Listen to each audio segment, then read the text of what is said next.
ഓരോ പെൺകുട്ടിയും വിവാഹം കഴിഞ്ഞ് മറ്റൊരു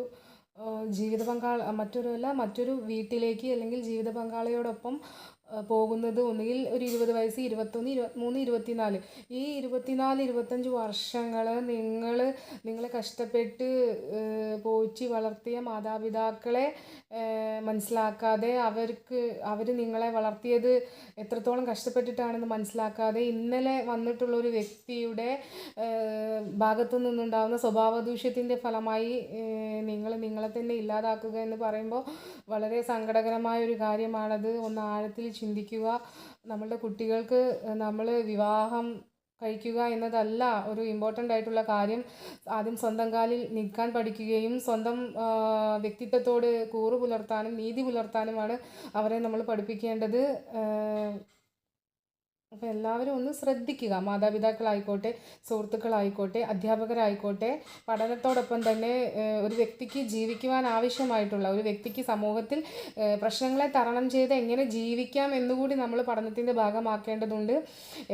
നമ്മൾ എൻജിനീയറെയും ഡോക്ടറെയും കളക്ടറെയും ലോയറെയും ഒക്കെ സൃഷ്ടിക്കുന്ന സമയത്ത് നമ്മൾ മറ്റൊരു കാര്യം കൂടി ശ്രദ്ധിക്കേണ്ടതുണ്ട്. എങ്ങനെ പ്രശ്നങ്ങളെ അഭിമുഖീകരിക്കാം, എങ്ങനെ ജീവിതത്തിൽ ഉണ്ടാകുന്ന പ്രോബ്ലംസ് തരണം ചെയ്ത് മുന്നോട്ട് പോകാം എന്നൊക്കെ കൂടി പഠിപ്പിക്കേണ്ടതുണ്ട്. വിദ്യാഭ്യാസം എന്നതിനേക്കാളുപരി തിരിച്ചറിവ്, യാഥാർത്ഥ്യബോധം ഉൾക്കൊണ്ടുകൊണ്ട് മുന്നോട്ട് പോകുവാനായിട്ട് നമ്മളൊരു സമൂഹത്തെ നമ്മൾ മെച്ചപ്പെടുത്തേണ്ടതിൻ്റെ ആവശ്യകത വളരെ വർദ്ധിച്ചു വരുന്ന ഒരു കാലഘട്ടത്തിലൂടെയാണ് നമ്മൾ പോയിക്കൊണ്ടിരിക്കുന്നത്. ഈ കാര്യത്തിൽ ഏറ്റവും കൂടുതൽ ചെയ്യാനുള്ളത് മാതാപിതാക്കൾക്കും ഗുരുജനങ്ങൾക്കും തന്നെയാണ്. എനിക്ക് അധ്യാപകരോടാണ് പറയാനുള്ളത്. ഏറ്റവും കൂടുതൽ ടൈം സ്പെൻഡ് ചെയ്യുന്നത് അവർ നിങ്ങളോടൊപ്പമാണ്. ഒരു കുട്ടി LKGയിൽ പോകുന്നത് മുതൽ അവനവൻ്റെ വിദ്യാഭ്യാസ കാലഘട്ടം കഴിയുന്നത് വരെ നിങ്ങളോടൊപ്പമാണ് അവർ ഏറ്റവും കൂടുതൽ ടൈം സ്പെൻഡ് ചെയ്യുന്നത്.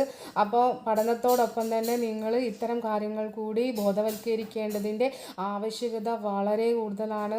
വിദ്യാലയങ്ങളിലാവട്ടെ, കലാലയങ്ങളിലാവട്ടെ, ഇതിനു വേണ്ടി കുറച്ച് ടൈം അവർക്ക് നമ്മൾ 5-6 മണിക്കൂർ അവർക്ക് വിദ്യാഭ്യാസം പകർന്നു കൊടുക്കുന്നതോടൊപ്പം 1 മണിക്കൂറെങ്കിലും കുട്ടികൾക്ക് ആവശ്യമായിട്ടുള്ള തിരിച്ചറിവിലേക്ക് അവരെ കൊണ്ടുപോകാനായിട്ടുള്ള ക്ലാസ്സുകളോ ജീവിതാനുഭവങ്ങളോ അതുപോലെ മറ്റുള്ള കാര്യങ്ങളൊക്കെ ബോധ്യപ്പെടുത്തുകയും അവരുടെ മനസ്സിൽ അത് പതിയിപ്പിക്കുകയും ചെയ്യേണ്ടതിൻ്റെ ഒരു ഉത്തരവാദിത്തം നമുക്കെല്ലാം ഉണ്ട്. സമൂഹത്തിൽ വർദ്ധിച്ചു വരുന്ന ഇത്തരം പ്രശ്നങ്ങൾ കാണുമ്പോൾ വളരെയധികം വേദന തോന്നുന്നുണ്ട്. അപ്പം നമ്മളെല്ലാവരും ഒരുമിച്ച് നിന്നുകൊണ്ട് നമ്മളുടെ കുട്ടികളെ വളരെ നല്ല രീതിയിൽ വാർത്തെടുക്കുവാനായിട്ട് ശ്രമങ്ങൾ നടത്തണം എന്നാണ് എനിക്ക് നിങ്ങളോട് പറയാനുള്ളത്.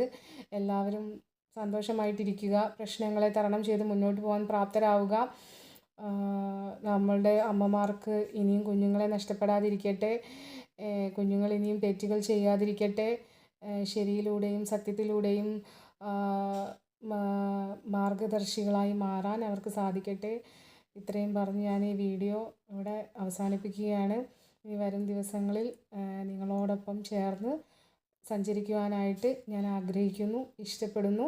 തുടർന്നും കാണാം എന്ന വിശ്വാസത്തിൽ തൽക്കാലം ഞാൻ നിങ്ങളടുത്തുനിന്ന് വിട പറയുകയാണ്. പിന്നീടൊരിക്കൽ നിങ്ങളോടൊപ്പം വരുന്നത് വരെ ബൈ.